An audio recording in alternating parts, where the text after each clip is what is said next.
দুনিয়ার সবচেয়ে বড় সত্য হলো মৃত্যু। আজ পর্যন্ত কেউ মৃত্যুকে অস্বীকার করতে পারে না। হ্যাঁ, মৃত্যুর পরে কি ঘটবে না না ঘটবে এটা নিয়ে মতানৈক্য থাকতে পারে, মৃত্যু কিভাবে হয় এটা নিয়ে মতানৈক্য থাকতে পারে, কিন্তু শব্দে মৃত্যুটা নিয়ে কোনো মতানৈক্য নাই। চলে যেতে হবে বিদায়, আমি জায়গায় চলে আসছি। বাবা উচিত, আমার একটা প্রশ্নই মনে করতে পারেন, বাবা উচিত যে ছোট্ট জীবনটার উদ্দেশ্য কি? কেন দিলেন? কেনই বা আসলাম? আবার কেনই বা চলে যাব? বাঁচার কোন রাস্তা নাই। আল্লাহ চ্যালেঞ্জ দিয়েছেন, আইনাল মাফার, তুমি ভাগবে তো ভাগবে কোথায়? তা আল্লাহ নিজেই বলছে, ইল্লা বিসুলতান, যেখানে যাবে ওইখানে আমার রাজত্ব। শুধু আমার রাজত্ব না, আনা মাআকুম আইনা মা কুনতুম, যেখানে যাবে আমি তোমার সঙ্গে থাকবো। আল্লাহকে যদি প্রশ্ন করি, আল্লাহ কতটুক দূরত্ব থাকবে দুইজনের সঙ্গর ভিতরে, আপনি আমার সঙ্গে থাকবেন? মাদ্রাসার কমিটির লোক আমার সঙ্গে, কিন্তু একটু দূরত্ব আছে।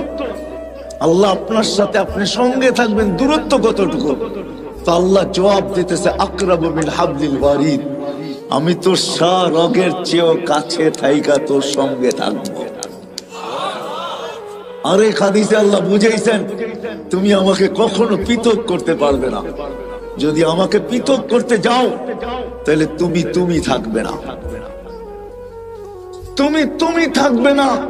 আইনুল্লাহ তানদুর, আলীগঞ্জের মানুষ ভালো করে কান পাইতা শোনেন, আল্লাহ বলে আইনুল্লাহ তানদুর, আমাকে পৃথক করতে গেলে তোমার চক্ষু দেখবে না।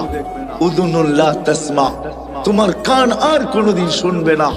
লিসান লা তানতিক, তোমার জবান কোনোদিন বলবে না। আকলুল্লাহ তুমাইয়িজ, তোমার ব্রেন কোনোদিন ভালো মন্দ বুঝবে না। কলবুন লা তাতাফাক্কার, তোমার দিল আর চিন্তা কি জিনিস জানবে না। ইয়াদুল্লাহ তাফতিশ, তোমার হাত কর্ম তো দূরের কথা, ধরার ক্ষমতা পর্যন্ত থাকবে না। রিজলুল্লাহ তামশি, তোমার পাও চলবে না, বরং তুমি হবে লাশ। কি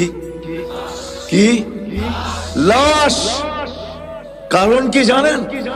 আপনার আমার ভিতরে যেটা ঢুকানো আছে, যেটাকে আমরা আত্মা বলি, এটা আত্মা, আমিও মানি এটা আত্মা, কিন্তু এটা আল্লাহর একটা পাওয়ার। কি পাওয়ার? হুকুম, ক্ষমতা, আদেশ। আল্লাহ বলে কোন পাওয়ার? তো আল্লাহ দেখাইছেন